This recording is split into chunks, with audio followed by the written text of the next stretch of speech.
Next session would be the final session for the day and the conclave. Yeah. So the next and final session is an experts roundtable on digital transformation in Indo-Pacific trade and connectivity. The session would be moderated and chaired by Mr. Arnab Basu, Advisory Leader PwC India and President Designate Bengal Chamber of Commerce. Sir, if you could kindly come up on the dais. We have with us next the panelists, Mr. Kamal Nath, CEO SIFI Technologies Limited. Sir, if you could kindly come up. Mr. Jay Doshi, MD Digital Corporate Units and India, British Telecom Group.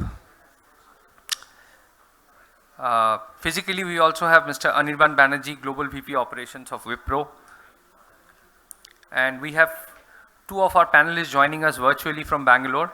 Mr. C.N. Raghupati, Founder Director of Manipal Innovations Leadership and Entrepreneurship School and former Head of India Business, Infosys.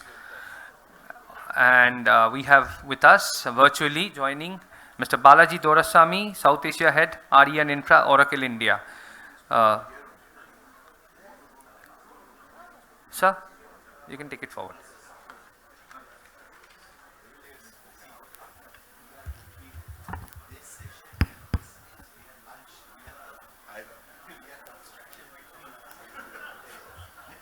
Good afternoon. It's always nice to do these kind of sessions, but as some of us are feeling that we are standing between you and the lunch, so we will definitely try to keep our comments precise and to the point.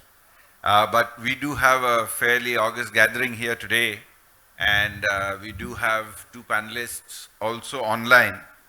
So I will not go into introducing the panelists. I think almost all of them are, I would say, luminaries in their own fields.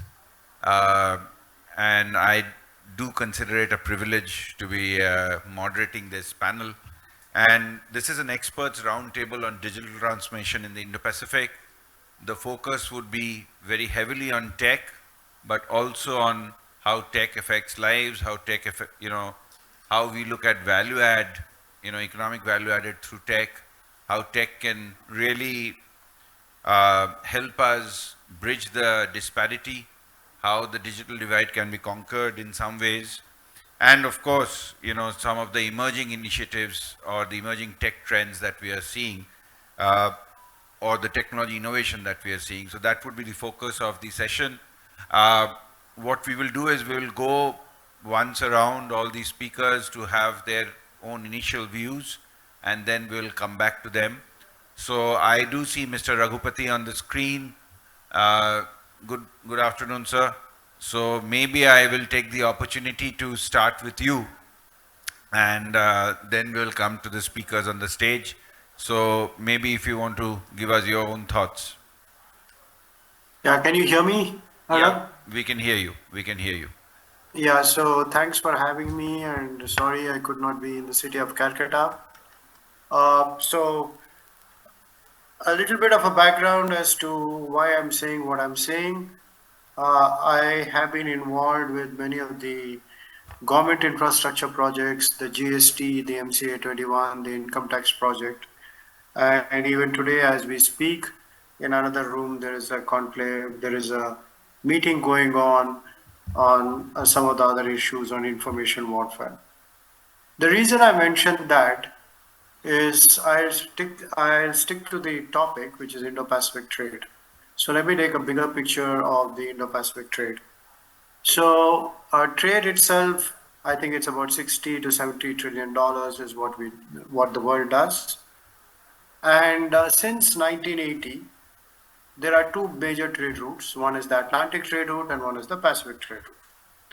And the Atlantic trade route, maybe because of certain historical reasons, because like-minded people, the British went to the US, etc., and Spanish were also European. I think the Atlantic trade route till 1980, you could see that the Atlantic trade was close to about 60 to 70 or 80% of the world trade. And I think it coincided with the rise of China or whatever. The Pacific trade has been growing. Unfortunately, our Pacific side trade has possibly not been as much. So there are two things that we need to look at, especially when it comes to trade. The first is, where do we as technologists step in? And the second is, trade consists of two parts, goods and services. So where do we fit in into both? I'll answer the second one first, because in services, there is a trend which is happening, which is a mega trend, that today close to about 20 to 30% of the world's services are all digital services that are being exported. And increasingly, with the world becoming offshore, on-site, whatever you could call it, where you can do things anywhere, including the entertainment industry where films could be produced anywhere, I think this will increase. And we in India are obviously doing a lot of work to do this. But I think one of the key things that we can possibly discuss over here is how do we sort of become more pivotal towards the digital services trade. The second, which is most important, is how do we remove friction to trade? And that is where the digital thing steps in. For the last decade or so, we have done a lot of work, especially having implemented GST as the digital provider from Infosys. I've seen that this has actually eased a lot of physical constraint on the movement of goods. The income tax has also eased a lot of physical constraints. And at one point, we also run the CGAT, which is the customs portal for, we in the sense Infosys used to run the customs portal for the CPIC. How do we sort of make sure that these are streamlined? We have streamlined it internally, so internal trade is okay. But when it comes to external trade, I think it leaves a lot to be desired. We still do not have a seamless digital trade with our South Asian neighbors. There are still stories of containers being stuffed in ports. So I think, and I'll sort of give this back to Arnab to discuss with others also. I think what we need to do is to look at the plethora of latest technologies, which include 5G, 6G technologies for communication, which include a number of startup technologies on X-ray digitization, etc., because we are still stuffing containers. And can we sort of do an inspection of the containers before they leave the port? Can we do a pre-check of all the goods that are done? What are the other mechanisms like generative AI and for example, blockchain is a great mechanism. How do we put all this into place to ease the friction to business and increase trade? So from an Indian perspective, today the two major trading hubs we have only about 1 or 2% of the global trade. But obviously, if you want to rise further, if you want to take your place at the head of the global table, we need to reduce our friction to trade, and we need to become one of the trading spots of the world. And this is what I think we should be discussing. Back to you, Arnab, so that others can discuss. Thank you, Mr. Raghupati. Maybe I'll shift to Kamal, yourself. CIFI has obviously been at the forefront of technology and connectivity. Maybe if you give your initial thoughts, you heard what Raghupati said. A fair amount of it depends on the investments in tech that we do, and many of these buzzwords of today depend on very hardcore tech infrastructure, which we need to have as a prerequisite.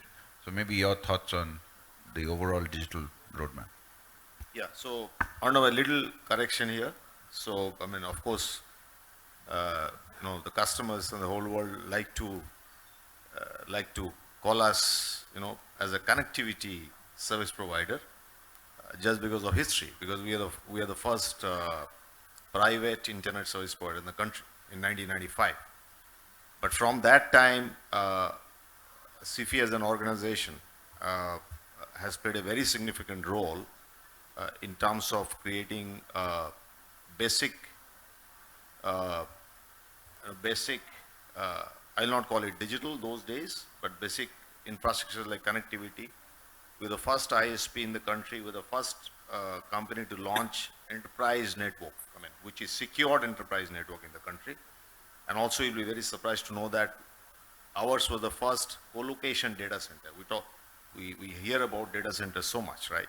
So from those days where the requirements were very basic to today's time when the requirements are absolute digital, secure digital infrastructure, it has been a long way for us, right?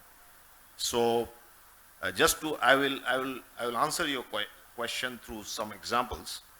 For example, India's entire interbanking infrastructure.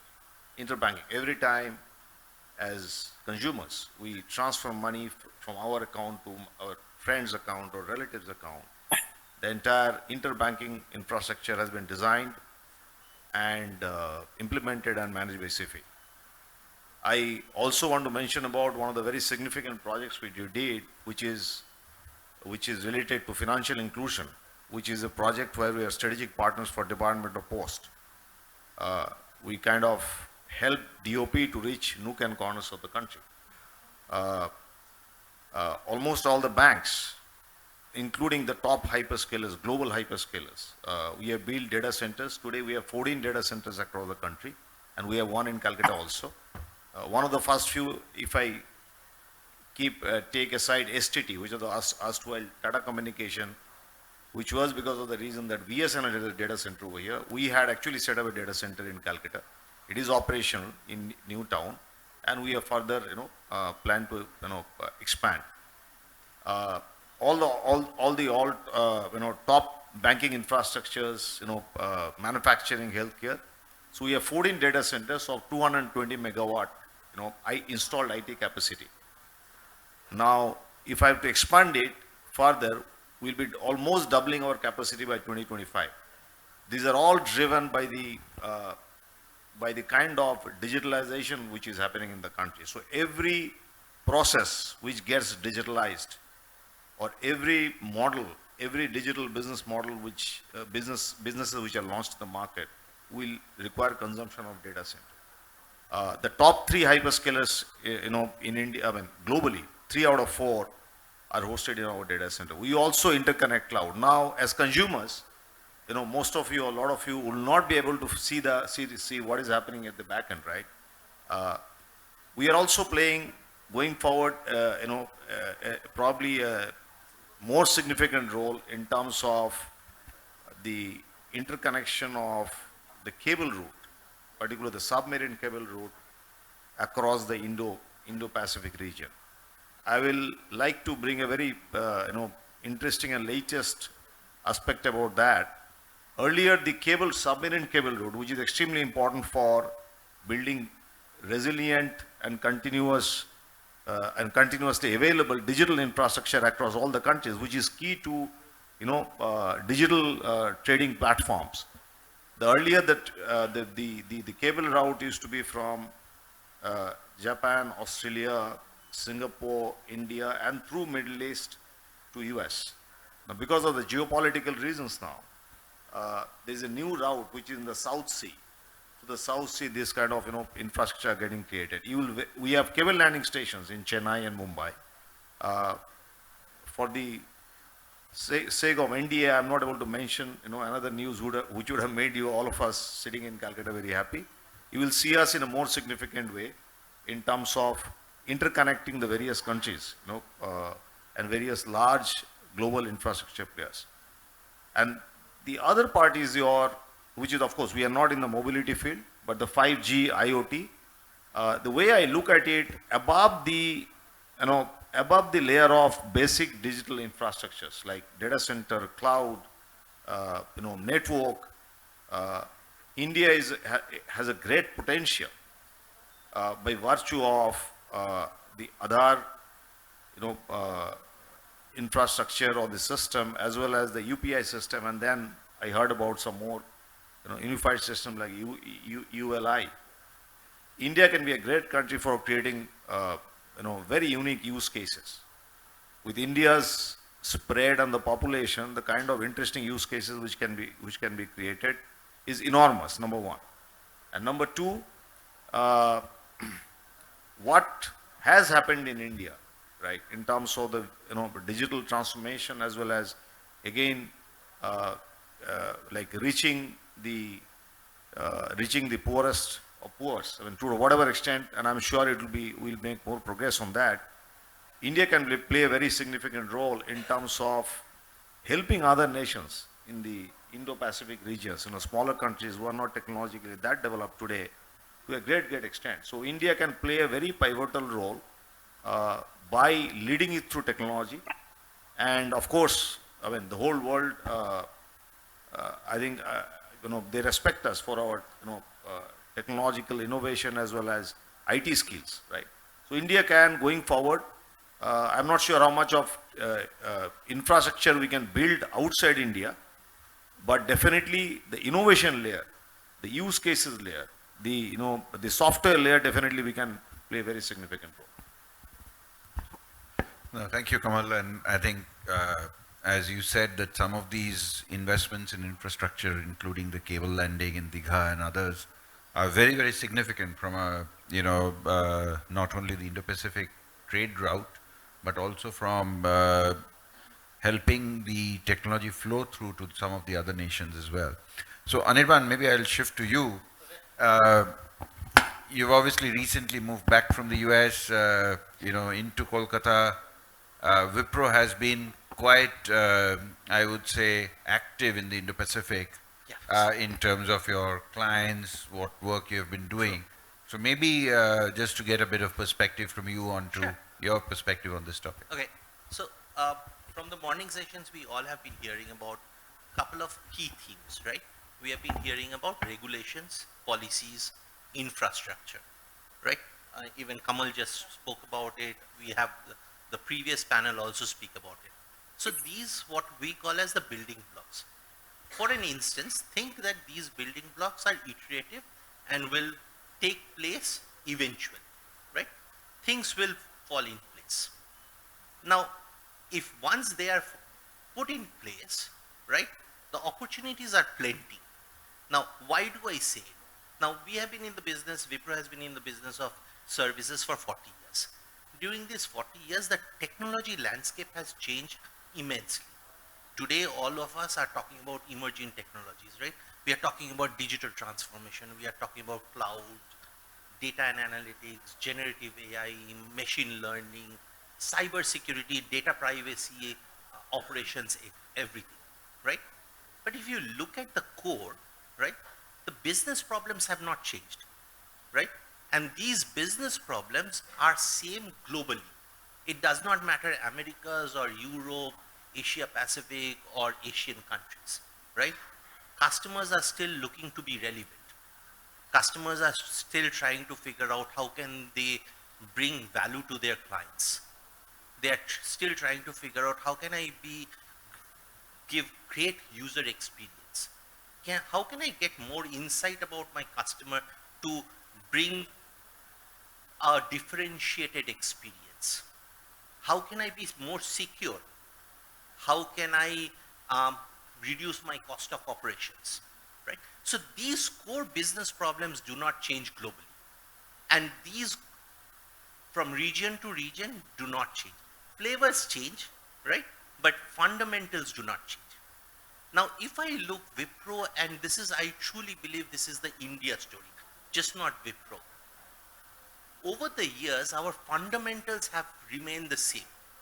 We have always been obsessed with solving business problems, complex business problems. That's one.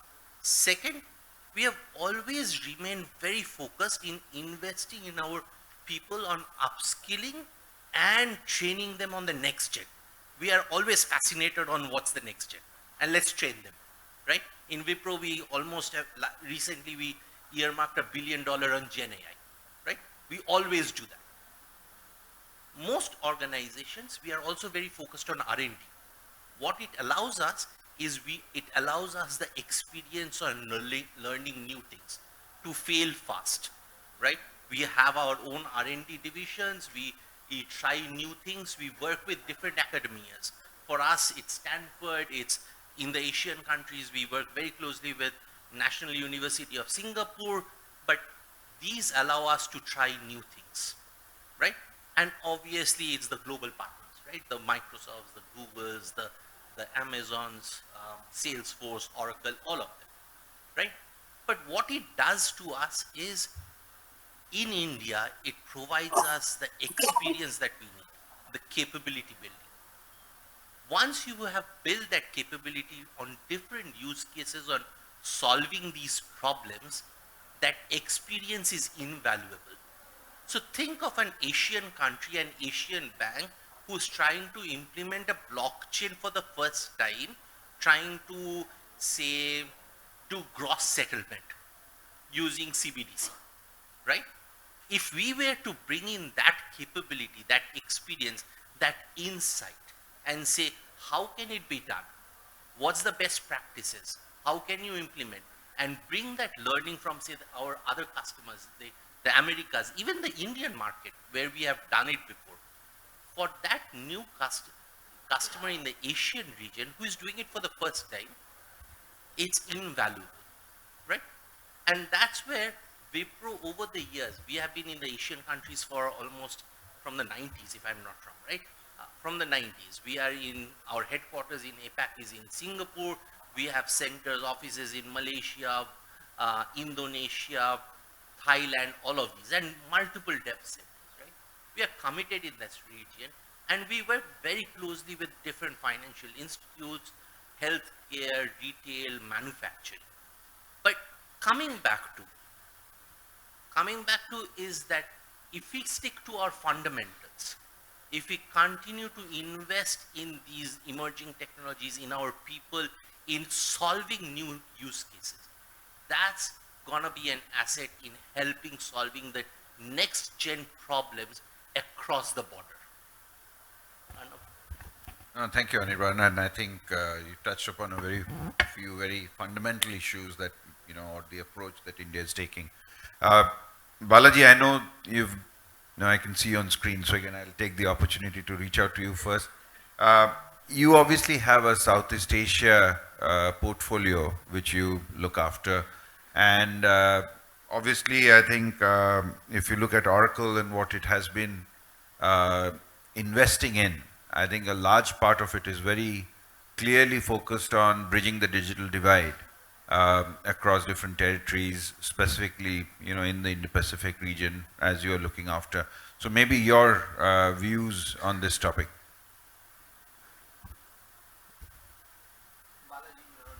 You're on mute, Balaji. Good. Can you hear me? Yeah, now we can hear you. Okay, great. Thank you. Thanks for that. So certainly not just Oracle. If you see, the South Asia has been the most, developing nations, while we have lots to catch up on the other regions, right? So initially, when companies like Oracle came into these regions, they were looking at only market for business. Is there an option where we can start setting up offices just to do, sales kind of a business? Now what has happened is we have a lot of developments that's happening. The digitization has gone up so much that every organization wants to have all of their segments coming out of from that particular country, right? So we initially started with few countries. Now I could very clearly say Oracle kind of company is got in every countries across the Southeast Asia and JPAC included, right? And what is that is enabling for countries like India is that we are seeing a lot of new smart cities that's coming up, right? Smart cities, in fact, Kolkata is one of our big base where we are growing. And when I started with Oracle, there were just 20 people who were just managing customer requirements for that particular private and public sectors. But now we are looking at healthcare, we are looking at implementing app developments that's been happening across the country. And more importantly, as I told you, the last mile connectivity to the digitized services that can be covered in all these countries is somewhere that needs to be tapped on. So how to make it more cohesive, a very simplified way of transactions or trading, which will help businesses to grow and make it globalized is what Oracle is trying to enable people with, right? While smart cities getting developed, it's more important where do we get this talent pools which can enable or develop these kind of technologies which will be the need of our when you compare to any other regions in the globe, right? We are talking about a lot of data that's coming into us. As we speak, even today, all these things are getting recorded, right? The IoT of things are the future. How digital transformation is happening is only based on what database that we can create to analyze the trends and necessities, right? Somewhere in Kerala, everybody was talking about why is Hawaii chapels more popular there is because of a lot of data that was collected for the type of place and the kind of rains that they will get in and stuff like that. Now everything is data which will enough of inputs for people to analyze as to what is the trend that we should develop, which could be the market thing, right? So the talent pools that is necessary is very important. Like in Oracle or any other big companies, the infrastructure that gets that's needed for these kind of enablement is more in the sustainable way is what that has to be approved on, right? The sustainability plays a bigger role even in the digital transformation, and the investment that can be done by big companies cannot be done by the small firms, right? So how the bridge between that is more important for the future requirements. And the advantage of countries like India, in Philippines, or any other countries in this region is that there is lots to catch up on, which itself is an opportunity for us to, make this place a lot of cohesive and collaborative countries around us. So yes, we are looking at one solution for most of the necessity. That's why companies like Oracle is investing on building data centers, developing the apps, getting cloud computing, AI, and machine learning and stuff like that. So that's a great field to be in, and I'm sure everybody could get benefit out of it. When you ask me, when I currently manage multiple countries in this region, what is the different? How is that collaboration happening? Is only because of the standardization, only because of having an open, warm, appreciation between each countries as to what are they good at, what is that we can learn from them that can be implemented here. That is the biggest enabler in which we are able to successfully grow together. So that's my thoughts on this. Thank you. Thank you, Balaji. Thank you. Shifting to Jay, sorry for coming to you last, but obviously not the least. You've gone through a fair amount of digital transformation yourself, and when you look at that transformation journey and look at 2 points, which I think Balaji also touched upon. One is the sustainability, and the other is the economic value added. How have you looked at it, and how do you think this can really sort of be a part of how we do our business? Thank you. Thank you, Arnab. And thank you, BCC and I, to be welcoming us on the stage today. And thank you for this opportunity. It's always a pleasure to be here in Kolkata. And I really enjoy the culture, the vibrancy, and of course, the flavors that Kolkata has to offer. I think I want to go back to what Mr. Raghupati said. We got to remove the friction. I think the question is, does moving towards a borderless transfer make sense or not? I think that we all know, and I think it's more about how you remove the friction. And that's where the digital inclusion and making digital at the plank of making it frictionless is very critical.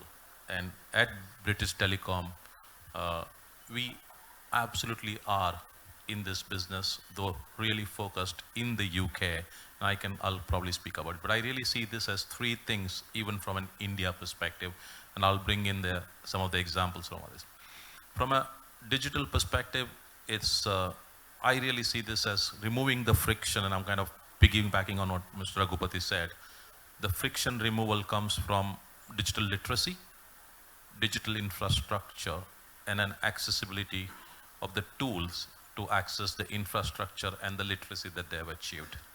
So, of course, there is technology. I'm like, Anirban and others spoke about blockchain, and it's a great technology that will allow countries to protect their national and political interest, but it kind of creates an opportunity to collaborate and coexist within our own realms as well. In terms of digital literacy, I also see this as a very big thing. The digital inclusion cannot happen unless the people have access to digital literacy. And this, to a great extent, is also will have to kind of go beyond just the business and establishments and the manufacturing units, but we'll have to get into the homes. If you look at the countries on this side of the spectrum, not the other side of the Atlantic, of course there's Africa there as well, but if you look at this side, we have to get into the homes and improve the digital literacy. And some of the stuff that we are doing at British Telecom Group is really using our corporate social responsibility to really enable the woman in the house and the female child to become digitally literate, and that will uplift overall, and that will then also uplift the uptake of it. And I'm sure we are not alone in doing this. A lot of you sitting here are doing that, but that is one plank that is kind of a critical success factor for this area. In terms of digital infrastructure, I see it through two lenses.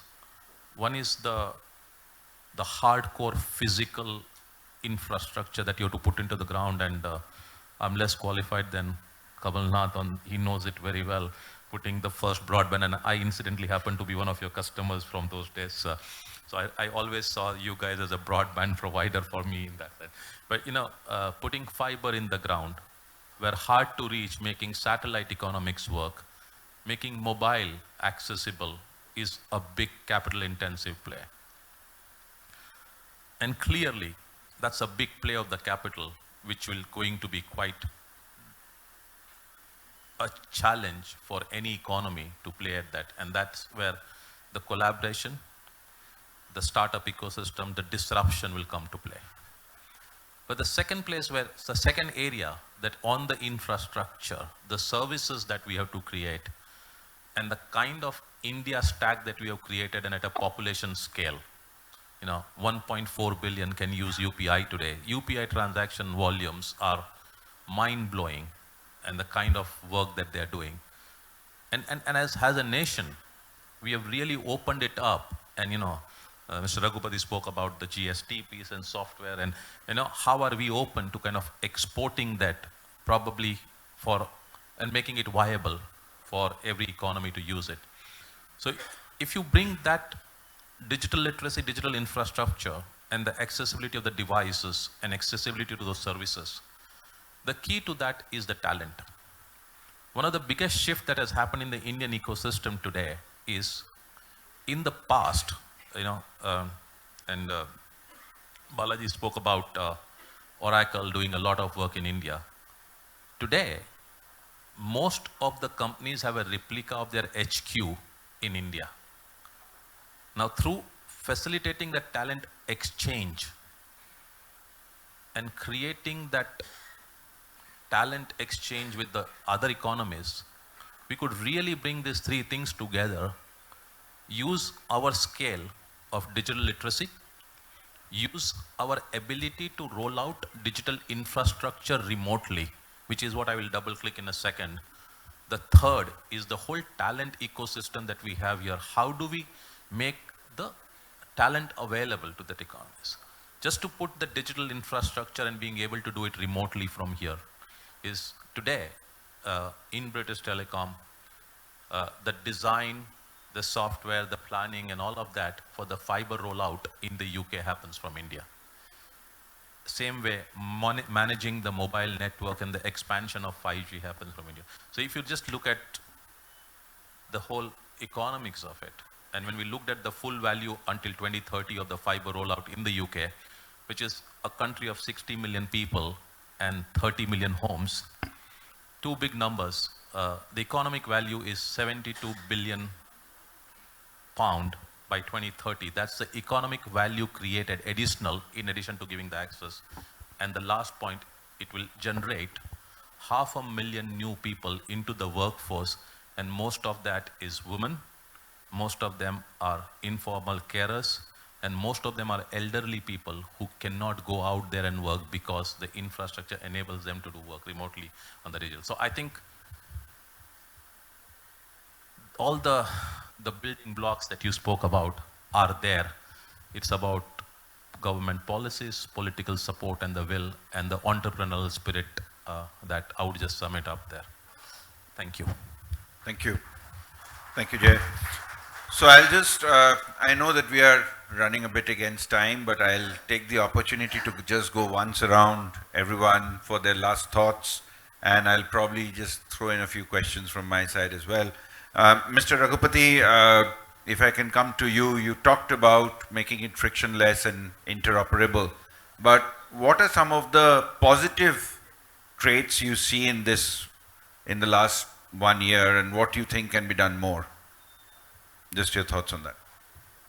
Yeah, so the most positive trait is the innovation and entrepreneurship ecosystem.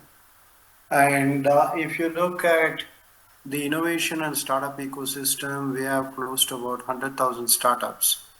And these are the people who are going to create new products for creating this frictionless ecosystem, which is going to be basically India based. And a lot of the funding is coming out here, so a lot of the innovation is happening here. Of course, some of them is happening even through the GCCs, the Global Competency Centers. I think we are talking about close to about $60 billion being sent by the GCCs in places like Hyderabad and in Bangalore. So from a technology perspective, I would say that the biggest things that are happening are technology for trading perspective. I see a lot of ideas that are getting thrown up by youngsters, and they're not necessarily. Yeah, some of them join the GCC, some of them start on their own. The second is I can see a lot of. I'm right now sitting in a venture capital firm, 314 Capital, and I can see that a lot of the innovation today is funded by the venture capital firms. So today you have an idea, and I run my Manipal Innovation Leadership and Entrepreneurship School. You come up to me or you come up to any of the incubators and you get funded for it. So I think what I see over here, what is very exciting is if you look at the market cap table 10 years from now, if you look at the market cap table between 1980 and 2023, you would see there's only one or two foreign companies left. One of them is ITC. I would say that, but many of them are still public sector. I would say that by 2035, I'm just going out on a limb, you will see many of these technology innovators. You would see the top 10 market cap companies will be Indian companies, the unicorns which went public. So that's what keeps me excited and keeps me happier. Thank you. Thank you. Kamal, quickly shifting to you, maybe just talk about your plans about, investments in India and investments in Kolkata. Yeah, so one of the areas, so let me just kind of give you the view of the new CIFI, right? So we have three fundamental businesses. One, of course, is the network. Second one is the data center, and third one is digital services. So one of the areas where we'll be significantly investing in the coming days is data center. Because everything what we are talking about here in this room will need data center in various form factors. In the form of co-location facilities, in the form of cloud, and in the form of AI cloud or AI infrastructure. So by virtue of AI's requirement of more power, you need a lot of power, more power to drive, AI workloads. So you will see almost 100% growth in the capacity which you'll be building. So currently we are 220 megawatt IT power, which will by 2025 it is expected to grow to almost 400 megawatt. We have partnerships, declared our partnerships with NVIDIA. So, enterprises can use the NVIDIA, infrastructure which will be hosted in SIFI's data center. We are investing in renewable energy because data center is very, and particularly if it is AI, if they are driving, if they are hosting AI workloads, a lot of investments are going around the renewable energy. Okay. Third, all these years, unlike many other large telcos, we did not lay our own fiber. Because we have actually partnered with multiple telcos and we had built our backbone, and it has its own advantages. Now we are building metro networks because the last mile, the last mile capacity requirement is going up. We are partnering with global technology leaders like AWS, Google, Oracle even. In fact, Oracle, both the data centers are located, cloud data centers are in our data center. AWS as well as Google's data center are also in our data center.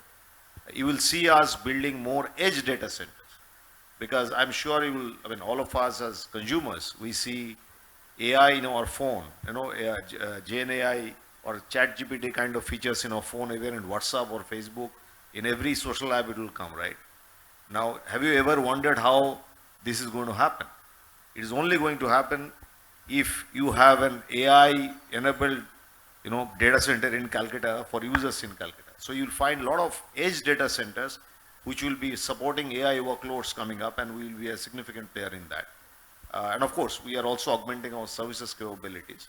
So one just last point, we not only build infrastructure which can be generally used by enterprises, we also build very purpose-built infrastructure for enterprises. For example, the entire trading infrastructure of National Stock Exchange, through which the trading happens. So every time you trade a stock in National Stock Exchange passes to the infrastructure which we have designed and built and managed. Right?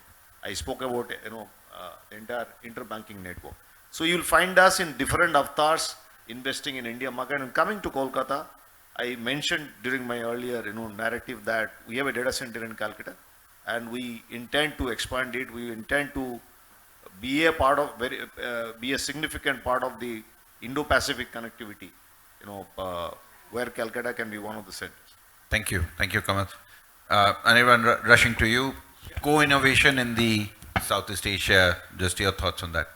Yeah, so I think this is already ongoing. This is not new, right? So I think Raghupati sir mentioned, right?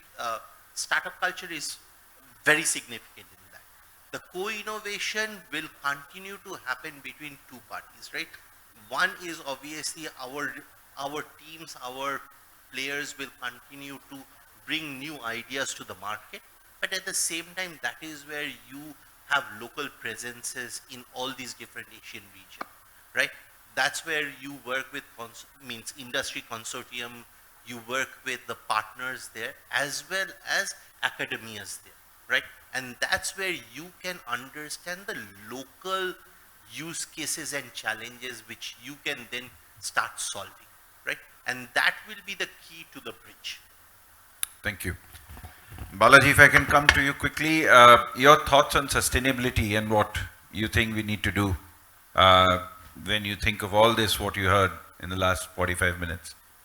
Yeah, digital transformation itself is sustainability, is what I would say, right? And we all experienced something which was during the COVID, how the education system adapted transforming their studies online, right? And sustainability, certainly every aspects of any business, there has to be a 100% thought process on how they can implement things with a sustainable model. Sustainable model is what every client requires. It's a need of an hour. That is the important point. So we are investing a lot of money on sustainability. Like we are looking at going 100% green power globally. which is almost there, and we are looking at purchasing things, especially building infrastructure, which is more important on be it the interior, be it the way of aircon usage, be it the kind of system that is there in our data centers, is all based on how sustainable they are and how environmentally friendly they are in the long run. Thank you, Balaji. Jay, last question to you, and quick question: what's your view around, or what you're doing around cybersecurity? We probably didn't touch upon that, but just wanted to get your views. Yeah. No, thank you for that. And I think cybersecurity is kind of essential part of this whole expansion that we're talking about. And what I would really summarize that in the world of Gen AI and AI, every individual is worried about what can happen to their data and what can happen once they're more online with IoT and others. So I think the focus really for us is about expanding the reach of cybersecurity, but collectively as a country, we'll have to see how an enterprise-grade cybersecurity can be made accessible to every individual. And I think that's where, again, the whole innovation will massive part. Thank you, Jay. So, ladies and gentlemen, that brings us to the end of these deliberations. Because of the paucity of time, I can't take questions from the audience, but the speakers are here if you want to catch up with them individually. I also want to say that this is the last last panel for the Indo-Pacific Conclave. So to that extent, this brings us to the end of the conclave. Over to you, Shambit, for the next. Thank you, sir. Thank you so much, esteemed panelists. In fact, we are delighted to have you all amongst us in Kolkata, in spite of your very pressing schedules, and some of whom, even the invite and the confirmation, everything happened only around 7-8 days back. So we're delighted and grateful also. So time to do the honors. Request Mr. Basu to kindly hand over a token of appreciation. First to Mr. Kamalnath, please. Mr. Raghupati and Balaji, we will send the tokens of our appreciation to you. But, we can't do the honors from here, but really appreciate you taking out time for this.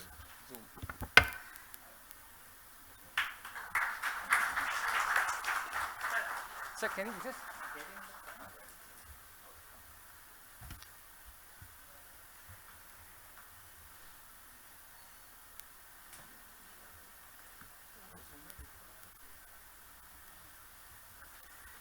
Next to Mr. Jay Doshi.